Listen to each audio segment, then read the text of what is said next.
इस मॉड्यूल में हम कंप्यूटर क्या होता है, कंप्यूटर के क्लासिफिकेशन, जनरेशन, कैरेक्टरिस्टिक और एप्लीकेशन के बारे में जानेंगे। यह एक इलेक्ट्रॉनिक डिवाइस है जो रॉ डेटा को एक्सेप्ट करता है इनपुट के तौर पे और इंस्ट्रक्शन और प्रोग्राम की मदद से इस डेटा को प्रोसेस करता है और हमें एज ए रिजल्ट आउटपुट के तौर पे देता है। जो कंप्यूटर शब्द है वो एक लैटिन वर्ड कंप्यूटर से आया है जिसका मतलब कैलकुलेट करना होता है। और ग्रेट मैथमेटिशियन चार्ल्स बाबेज को फादर ऑफ द कंप्यूटर कहा जाता है क्योंकि उन्होंने सबसे पहले एनालिटिकल इंजन का प्लान दिया था।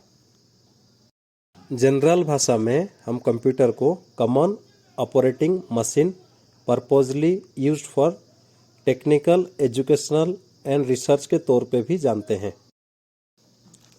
अगर हम कंप्यूटर जनरेशन की बात करें तो फर्स्ट जनरेशन सन 1946 से 1959 तक के समय को जाना जाता है, जिसमें वैक्यूम ट्यूब इस्तेमाल होता था, जिसकी वजह से कंप्यूटर का साइज़ काफ़ी बड़ा होता था और प्रोसेसिंग स्पीड काफ़ी कम होता था।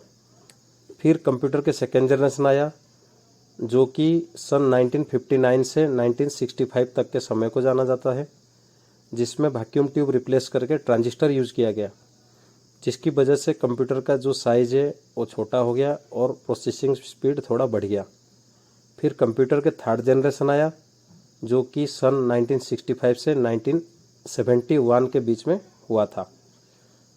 उस समय में ट्रांजिस्टर को इस्तेमाल को बंद करके इंटीग्रेटेड सर्किट यूज़ किया गया, जिसमें कंप्यूटर का स्पीड और बढ़ गया और साइज छोटा हो गया। फोर्थ जनरेशन 1971 से सन 1990 के बीच में हुआ और इसमें इंटीग्रेटेड सर्किट की बजाय VLSI माइक्रो प्रोसेसर यूज़ किया गया। VLSI की बात करूं, वेरी लार्ज स्केल इंटीग्रेशन, जिसमें कंप्यूटर का स्पीड बढ़ गया और साइज और छोटा हो गया। इस जनरेशन के दौरान हम जो घर पे कंप्यूटर यूज़ करते हैं यानी कि पर्सनल कंप्यूटर का दौर आया।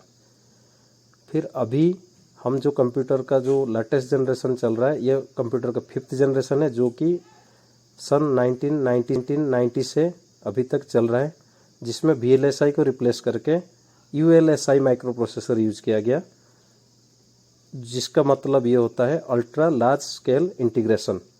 और अभी लेटेस्ट में AI ने भी कंप्यूटर टेक्नोलॉजी में कदम रखा है। कंप्यूटर साधारणतः 5 प्रकार के होते हैं: personal computer, workstation, mini computer, mainframe, super computer. Personal computer से हम ये समझते हैं जिसका जो माइक्रो प्रोसेसर है मॉडरेटली पावरफुल होता है और इसको हम माइक्रो कंप्यूटर भी कहते हैं, जो हम घरों में यूज़ करते हैं पर्सनल यूज़ के पर्पज़ से। अगला जो हमारा कंप्यूटर है वर्कस्टेशन कंप्यूटर, ये भी एक सिंगल यूज़र कंप्यूटर सिस्टम है, पर्सनल कंप्यूटर की तरह ही होता है, बट इसका जो माइक्रो प्रोसेसर होता है वो पावरफुल होता है। जैसे गेमिंग करना, कोई हैवी सॉफ्टवेयर, वीडियो एडिटिंग करना या फिर कोई ऐसा सॉफ्टवेयर जो हमारे पर्सनल कंप्यूटर पे ना चल सके, इसके लिए हमारा वर्कस्टेशन कंप्यूटर को यूज़ किया जाता है। उसके बाद हमारा नेक्स्ट आता है मिनी कंप्यूटर। मिनी कंप्यूटर एक मल्टी यूज़र कंप्यूटर सिस्टम होता है। एग्जाम्पल की बात करूं, इसको एक मिनी सर्वर के तौर पे यूज़ किया जाता है। जैसे हमारे शॉपिंग मॉल्स होते हैं, उनमें कई सारे बिलिंग मशीन होते हैं, ये सारे एक कंप्यूटर सिस्टम में लगा होता है, उसको हम मिनी कंप्यूटर के तौर पे जानते हैं। मेन फ्रेम कंप्यूटर एक मल्टी यूज़र कंप्यूटर सिस्टम होता है और जनरली IT कंपनीज अलग अलग, जैसे IRCTC हो गया, बड़े बड़े सॉफ्टवेयर कंपनी हो गया और बड़े बड़े इंस्टीट्यूशन मेन फ्रेम कंप्यूटर्स को यूज़ करते हैं। आखिरी में हमारा सुपर कंप्यूटर है। ये एक्सट्रीमली फास्ट कंप्यूटर होते हैं जिसका कैपेसिटी मिलियन इंस्ट्रक्शन पर सेकेंड होता है।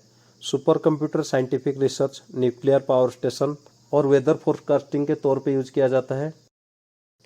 कंप्यूटर की विशेषताओं की बात करें तो सबसे पहले आता है स्पीड। कंप्यूटर का जो स्पीड होता है ह्यूमन से काफ़ी ज़्यादा होता है। ये कम्प्लेक्स से कम्प्लेक्स कंप्यूटेशन को मिली सेकेंडों में सॉल्व करके देता है, जो कि ह्यूमन से फास्टर होता है। अगला पॉइंट आता है हमारा एक्यूरेसी। इंसान से गलती हो सकता है, लेकिन कंप्यूटर के अंदर जो प्रोग्राम होते हैं, अगर हम उसको करेक्ट इंस्ट्रक्शन देंगे तो ये बिना एरर के हमें एक्यूरेटली रिजल्ट देता है।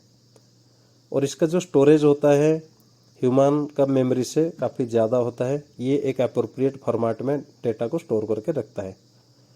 कंप्यूटर बिना रुके, बिना ब्रेक लिए और बिना एरर दिए घंटों काम कर सकता है, जो कि ह्यूमन की तरफ से पॉसिबल नहीं है। अगर मैं वर्सेटिलिटी की बात करूं तो कंप्यूटर एक साथ अलग अलग टास्क को एक ही समय पे कर सकता है, जो कि ह्यूमन की केस में पॉसिबल नहीं है। आजकल कंप्यूटर लगभग सभी क्षेत्र में इस्तेमाल होने लगा है और उसमें मुख्यतः internet, scientific research, telecommunications, accounting, e learning, business, weather analysis और रोबोटिक आदि क्षेत्र में कंप्यूटर का योगदान अतुलनीय है। इस मॉड्यूल में आपने कंप्यूटर क्या होता है, कंप्यूटर के जनरेशन के बारे में, कंप्यूटर के क्लासिफिकेशन, कैरेक्टरिस्टिक और एप्लीकेशन के बारे में जानकारी प्राप्त की।